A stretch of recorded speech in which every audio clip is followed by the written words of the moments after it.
Hey guys, welcome to the Gray State. This one's going to be a little bit different like they have been for the last couple of them. I got some huge announcements today that I'm super excited about though, and we're going to cover a bunch of stuff today. But most importantly, this is going to be episode 1 of the GSMedic podcast. And yeah, you can listen to it. It's being simulcast here on YouTube, and then it's also going to be on any of the places where you get your normal podcast. But look for me as GSMedic out on the podcast. And this is episode 1, and it's just going to be called Introduction.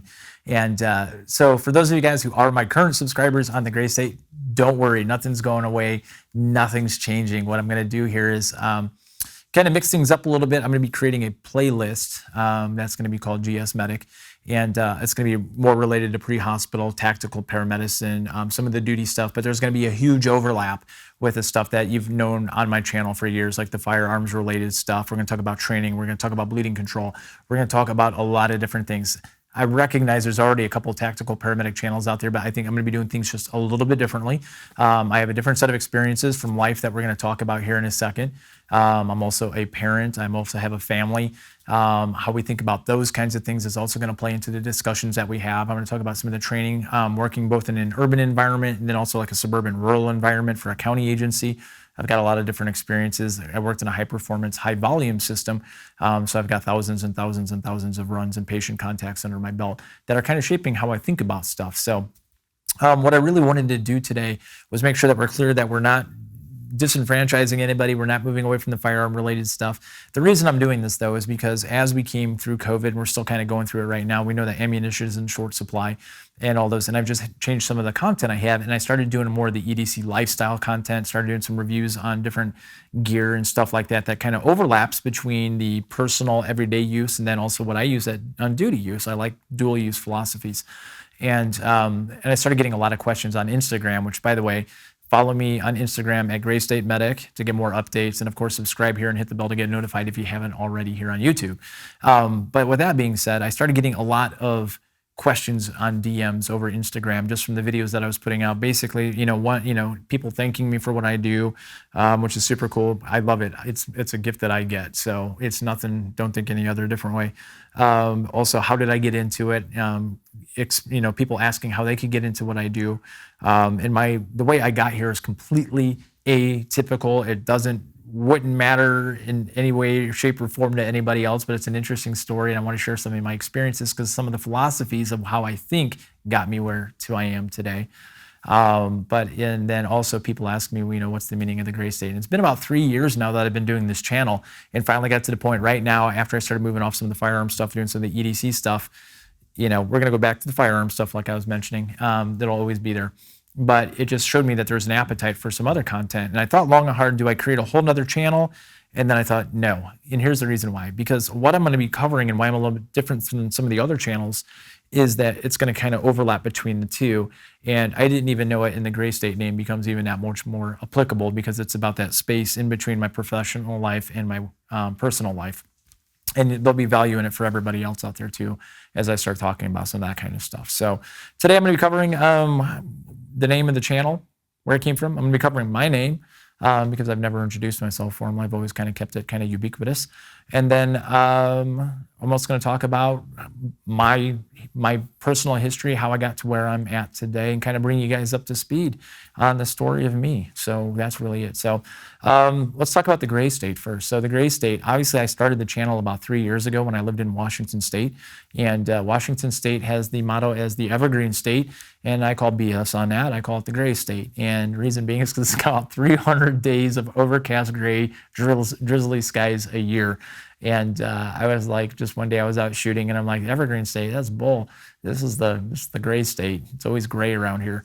So that's where the name of it came from. It had nothing to do with like Gray Man or, the Ghost Protocol kind of stuff or anything like that. It was just me, just my observation. I was always shooting out. It was always crappy out. So maybe a better shooter though. So let's talk about that just a little bit more. Let's talk about me. So my name is Phil. People also call me PJ or Mac. And it's one of those things where today, yes, I am a tactical paramedic. I am a licensed paramedic. So for those of you that don't know, the difference between an EMT and a paramedic is the amount of training and the skill set and what we're able to do, our scope of practice. So EMTs are considered basic life support. They're a crucial function. I was an EMT for a long time before I became a paramedic. And super valuable. They're able to do, EMTs are kind of like the backbone of the EMS system for sure. And then paramedics like me, I have a medical license here in the state of Indiana, so I practice under a physician's license, and we just do a lot more invasive stuff. So I can do, like surgical, I can do crikes, I can do full intubations that are visual, all that kind of stuff. I can do invasive procedures. I can give medications that others aren't allowed to. And I also work at a service that's very progressive, and we carry a lot more than some of the other agencies in Northern Indiana as well. So we like to think of ourselves as kind of like we operate a little bit. We work autonomously. We're decision makers, and we're empowered to make bigger decisions on patient care, and then also how we operate during the day as far as an operations perspective. So that's currently where I'm at. But how did I get here? All right, so I think the easiest way to say that I got here is it started when I was a little kid. And I grew up in Northern Indiana, where I'm at right now. And I grew up in a household where my dad was in the Navy, always from a military background family. My grandfather was a Marine in World War II. My dad served in Vietnam. And it was something I always kind of thought about. I grew up playing G.I. Joe, grew up playing Fort, doing all that stuff, having manhunts out in the middle of the night, out in cornfields, those kinds of things. My family was originally from Chicago. My dad and my mom moved us out to Northern Indiana so that we could have more land and we could just go out and play as kids. I totally appreciated that. So my childhood was filled with shooting bows, shooting guns, manhunts, long country bike rides, packing our backpacks with lunches and getting lost for the day and nobody caring about it, and that kind of stuff. And that sense of adventure was something that kind of got sparked in me early. And from there, we always had one interesting fact, though, is we always had technology in our house as I was a kid growing up. My dad, after he got out of the service, ended up working for IBM. So I was probably one of the few, 8-year-olds in the 80s that had, an IBM PC at his access in the home. It was kind of a big deal to have a computer in the house back then. So it kind of shaped who I was. My college years, I was shooting when I was a kid, got in through 4-H, started doing junior Olympics, stuff like that. It kind of fizzled out. I was always pretty good at it, but we just didn't have the capacity to do all the stuff that we needed to do to travel. And my family had other stuff going on, baseball, football, all that kind of stuff. And went through high school. I was a good student, and then ended up going, believe it or not, I was getting ready to go to school, and I didn't get any scholarships. And my dad, having worked for IBM himself, was a very prideful Italian guy, and it was one of those things. I was the oldest son. I have 2 brothers. And he was basically along the lines of like, I don't want you to have to go into the service, to pay for school. I'm the dad. I want to be able to pay for you to go. It's, my honor to be able to do that. And, I didn't feel really comfortable telling him, no, I'm just going to go do something else. So I ended up going to Purdue University. And initially I got started in broadcast journalism, go figure. And it was something I wanted to do for some oddball reason. And it was short-lived. After about a year and a half, I kind of switched majors right along the way. Like I mentioned, I kind of grew up with technology in the house, and I saw there was a lot more money to be made in the computer world. So I went and I changed my major to computer programming technology, which is half business and half computers. And out of school, I spent a little bit of time working for IBM, and then I got recruited by Microsoft and ended up working for Xbox on a global basis. So at Xbox, I was one of those things where I started off actually in Windows development, working with independent hardware vendors, and then I moved over and got into the Xbox space, and I was doing user scenario engineering, and I was also kind of like an integration program manager for the program All Up. So I had a lot of really cool experiences, got to touch base with a lot of other companies and agencies that weren't necessarily related to Microsoft, but how you think about video gaming, how we thought about the overall human performance learning curve, and how we thought about interfaces and human speeding up human performance in a lot of different ways. So really cool stuff. It kind of shaped who I was. But out of all of that, the biggest regret that I ever had was I never went into the service. And my wife always jokes with me a little bit. She goes, man, if we never got married and you never met, you probably would have been a PJ, wouldn't you? And I said, yeah, absolutely. I've got the highest level of respect for those guys. And I know a couple TAC Ps, and the stories I hear just makes me really feel like I missed out. And it always kind of stuck with me a little bit. And I've always been 110% kind of a guy. I've always had some side hobby, which we'll talk about here in a second, whether it's shooting photography and being published, or shooting videos, or doing woodworking, or whatever it may be. It seems like I always have something else going on. And it kind of comes from a place where I think ultimately what happened and how I got here is this is where it's tying in, where I'm going with this, is that when you work in a global business like Xbox or Microsoft, you work on these long lead time projects. So like when we were building, the Xbox One, it was a 2-year project. And as we were going through that process, there's a lot of days where they're really long, but you don't really see the output of what you accomplished that day. You could go weeks without feeling like you've really accomplished anything. Maybe it's death by PowerPoint. Maybe it's, just sitting in meetings all day long. Yeah, you get to make the occasional business trip and stuff like that, but it does take its toll and it burns you out, because the position that I was in, I was getting up early in the morning to deal with Europe because we were in the West Coast, and then I was going to bed late at night because we were dealing with Asia, plus I had all the Americas in the middle of the day. And so you never really escape from work. And because of that, you get burnt out and you don't feel like you're making any accomplishments. So I always had these side gigs going on, and I always seemed to be pretty successful in them. And while this is going on, I was also competitively shooting. I was doing precision the PRS league stuff. I was doing IDPA. I gave a shot at 3-gun a little bit, didn't really care for the whole shotgun aspect of it, and then went and did 2-gun, which was just rifle and handgun, kind of in a CQB format. It was pretty cool. And then did a bunch of really cool training classes. Obviously in the Pacific Northwest, there's a huge military influence. You've got, I think, 3 naval stations up in the Seattle area. You've got Joint Base Lewis McChord. You've also got in the naval stations, you've got Coast Guard, but you've also got, NAS Whidbey, you've got Bremerton, you've got Everett, you've got Bremerton. There's just a ton of military, and a lot with that comes a lot of people who have a lot of really good skill sets and a lot of people who can really teach you. And I took advantage of that while I was out there. And so while I was shooting competitively, I also got involved kind of just simultaneously, and then also through work involved in Stop the Bleed programs, started developing and working with them on some of that kind of stuff from a domestic agencies perspective. And just was putting some input in as far as user scenario stuff, and started getting involved in teaching Stop the Bleed classes, just because it was one of those things where it just seemed to all kind of mesh together for me, and there was a purpose. And I think one thing I want to note here too is that part of what got me to where I was and making this next logical step to where I'm at today is that in Washington State, there's a mandatory 5-day wait period for handgun purchases for domestic abuse. I'm not going to get into the politics of it. It is what it is. The way that you get around it is in Washington State is that you can actually go in and pick up a handgun, say if you're shooting IDPA, and you want to go pick up a handgun, shoot it that night in a league match or whatever. The way that you can do that is you get a concealed carry permit, because you have to go through an enhanced extra background check. So Washington State is a shall issue state, which means that the burden of proof is on the state to why they cannot give me a concealed carry permit.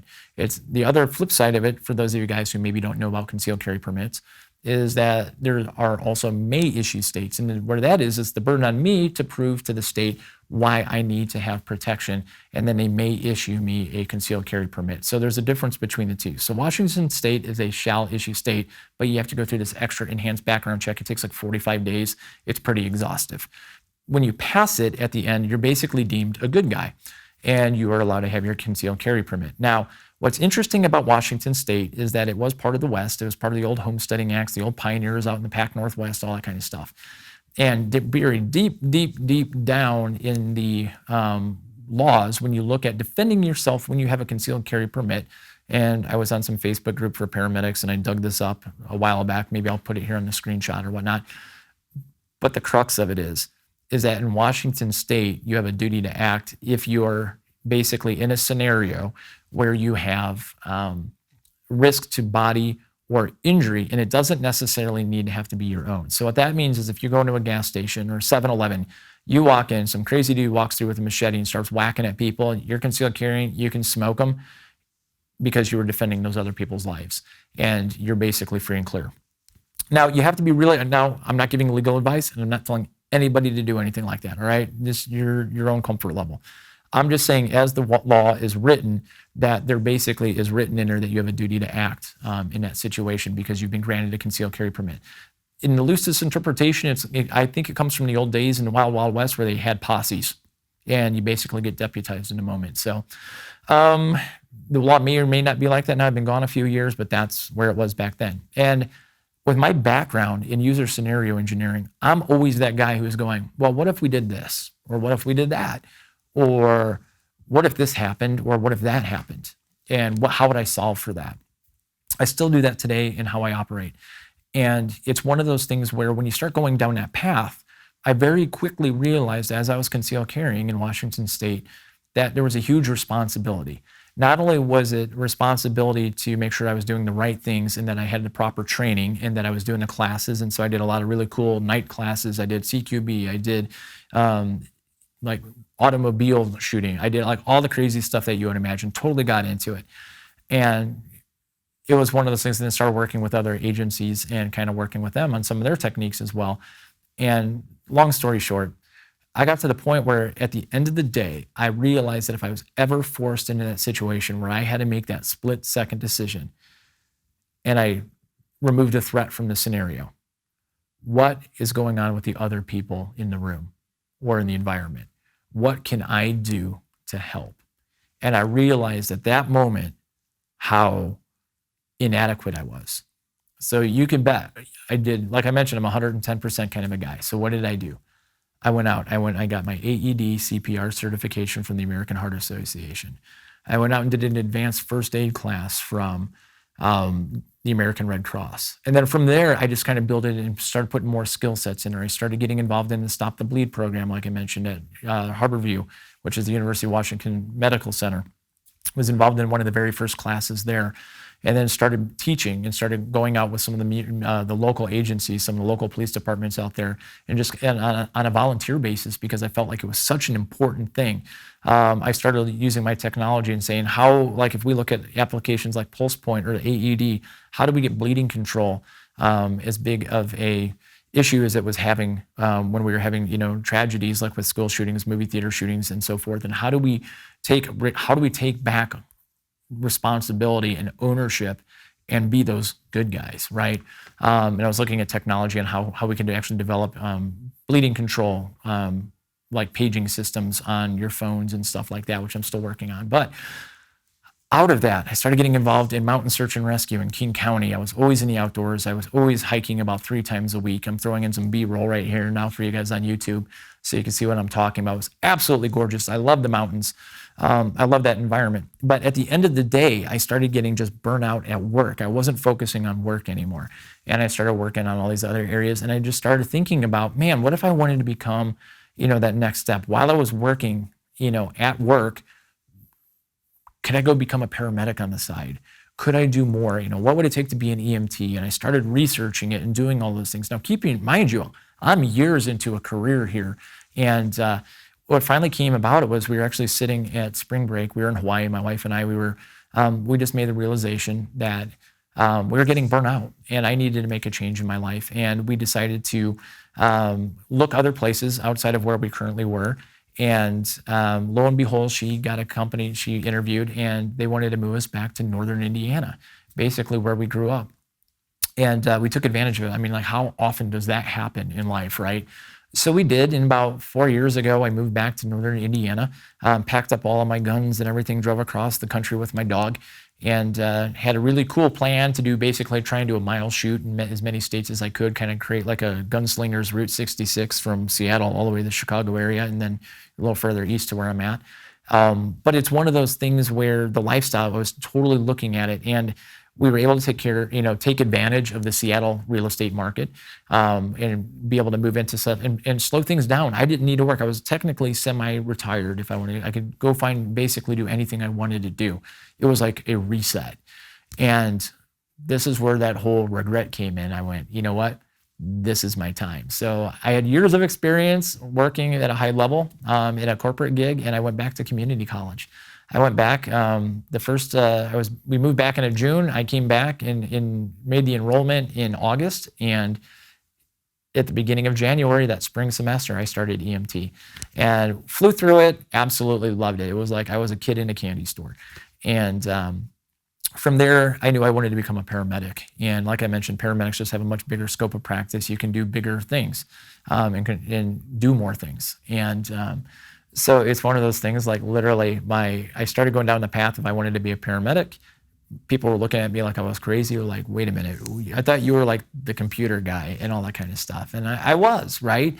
But it was my opportunity to redefine myself and make up for that regret that I had about never going in the service. So Was it exactly like going in the Army or the Marines or the Air Force? No, absolutely not. But it was the closest that I could do given my life set and my family and stuff like that. So that's exactly what I did. So my first day, I kind of flew through EMT class. I got the top grade in the class. And my first day, I got immediately hired based on a referral at a high volume, high performance, urban setting where we did about 60,000 EMS runs a year. And I was working there as an EMT. And my first day going into academy as an EMT at this agency, I was also starting my paramedic school. And it's about a 2-year process to go through that. So I was working as an EMT. All right, I was an EMT for about 2.5 years. And then I was also forming my thoughts as I was learning paramedicine. And for a guy who was all into math sciences previously, going into biological sciences was amazing. I absolutely loved it. All these light bulbs were going off in my head. People thought I was that crazy guy in class, like I was on work release or something. They're like, why is this old dude in our class at a community college? And I'm like, with all these like 21-year-olds, 19-year-olds, that kind of stuff. I had a lot of fun with it, but I was motivated because I wanted to be there.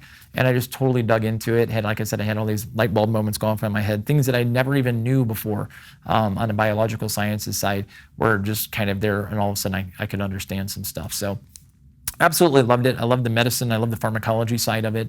I also love the tactical side of it, obviously. So it all just kind of came together into one big, and that's where I kind of got. So I finished up my paramedic and then was working at this high volume system. And I also, while I was as an EMT finishing up my paramedic, I also started working at a county agency.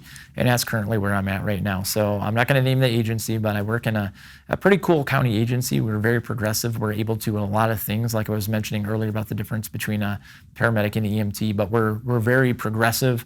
We're able to work with autonomy. We work very closely with the sheriff's department up there. And it's one of those things where now I get to do this. And then as soon as I got done with my paramedic, I went and I did my tactical certification. So, and then other things I did, canine certification. So no, not like a canine officer, but I can actually render care to a shot canine, which is kind of cool, right? So all these different things that kind of culminate in there. I'm not going to talk about the whole how do you get into emergency medicine right now, because that's a whole nother topic unto itself. So what I really wanted to do today for episode 1 was kind of keep it kind of, medium length, introduce myself, kind of say, hey, this is what's going on with the channel. Fear not, we're not abandoning the firearm stuff at all. In fact, we're going to go back to that hot and heavy as soon as I can. And I just wanted to focus a little bit on the whole medicine side, just because there was a huge appetite for it, particularly the tactical side of it and how it overlaps, and kind of show you guys some of the stuff. I'm going to be doing a lot of gear reviews, like I mentioned, stuff like tactical pants, UF Pro stuff. I know a lot of people look at that kind of stuff, especially in the airsoft world. They also look at it like just people who maybe for hunting and stuff like that. I've got the whole lineup of UF Pro stuff, and I use it in a duty capacity, and I can tell you how it compares to 511, that kind of stuff. And so I'm going to be doing an episode on that. We're going to be talking about duty boots, and which is also hiking stuff. You guys get the idea. There's going to be a ton of overlap. So the only thing that I haven't done is actually talk to you guys about the new trailer I've worked up. So like I mentioned, I have this playlist called GSMedic that I'm going to be putting here on the channel on the Gray State. I've also got a whole little bit of different branding for that playlist, and I kind of worked up a little trailer video. I mentioned earlier that the channel that I'm doing compared to some of the other tactical paramedics is going to be a little bit different. I think when you guys see this trailer, you'll understand where I'm coming from. So I'm going to roll it right now.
All right, guys, I hope you liked that. It was pretty fun to put together. There's going to be a lot more cool stuff coming along the way. I've got the guests coming in. I've got gear reviews. I've got people have been sending me some tactical stuff. I'm going to be taking a look at that kind of stuff. It's just going to be a little bit different, and it's going to be really cool. It's going to have that overlap between people who maybe I might be using it in duty capacity, but it's also something I can use in my daily. So that's where I'm going with this. So hopefully you guys like this format. You guys subscribe. Again, follow me. Look for me out on the podcast at GSMedic. There's going to be a lot of really cool stuff out there. And then once I launch the P2P podcast, you guys will be catch wind of it here first as well, too. So that's it for this one, guys. Hope you liked it, enjoyed it.